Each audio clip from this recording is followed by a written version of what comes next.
नमस्कार।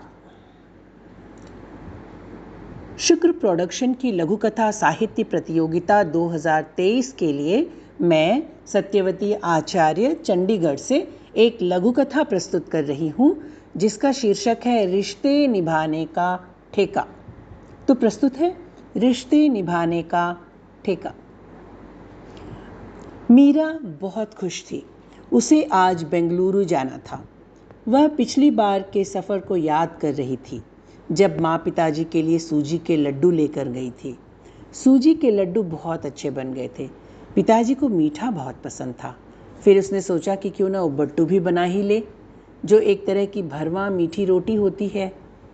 घर में सारा सामान तो था ही। उसने सोचा यह तो हमारा ट्रेडिशनल और सबका प्रिय डिश है और हर पर्व पर बनाया जाता है, और माँ पिताजी से मिलना एक पर्व की तरह ही तो होता है।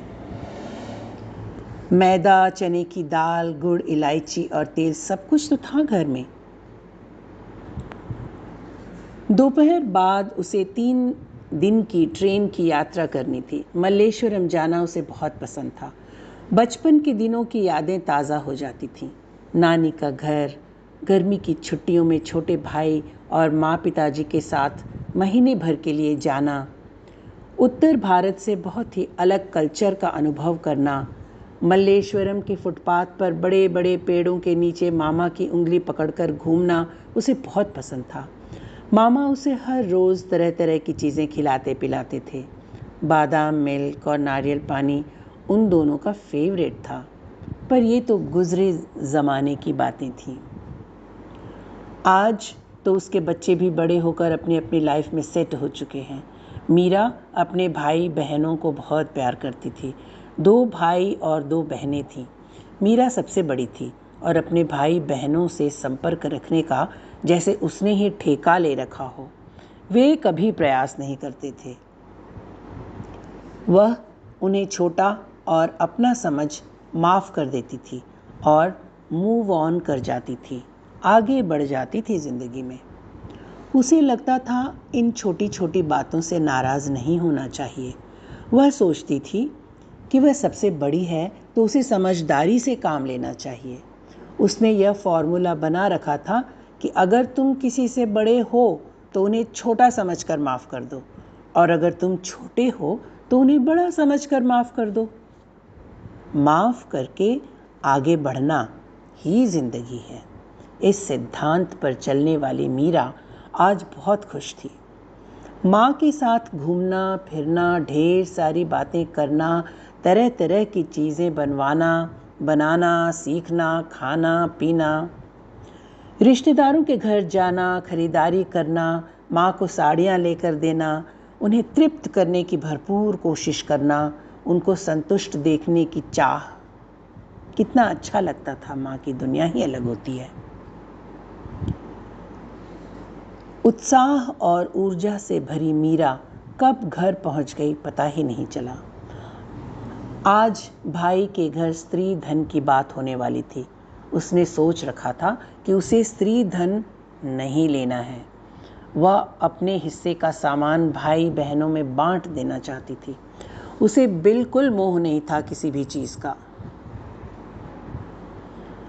भाई के कमरे से आवाज़ आई, दीदी के पास सब कुछ तो है, अपना घर, अच्छी नौकरी वाले जीजा जी, अच्छे स्कूलों में शिक्षा लेकर ऊंचे पदों पर बच्चे, धन धान्य से भरपूर ससुराल, और जीजा जी हैं भी इकलौते बेटे। सब कुछ तो उन्हीं का है। उसको कुछ भी देने की क्या ज़रूरत है। मैं किसी को कुछ भी नहीं देना चाहता। भाई के कमरे से उसकी आवाज़ सुन मीरा स्तब्ध रह गई। उसे काठ मार गया। आज तक मीरा हर छोटी बड़ी भूलों को माफ़ करती हुई आई थी, पर आज उसका दिल टूट गया। उसे लगा कि एक बार देकर तो देखता। बंटवारा ठीक से करना उसके भाई का कर्तव्य था और बहनों का अधिकार। उसने तो सोच रखा था कि वह कुछ भी नहीं लेगी और खुशी खुशी भाई बहनों में बांट कर आ जाएगी, उनकी खुशी को दोगुना करके आएगी, पर इस बार वह आहत हो गई थी।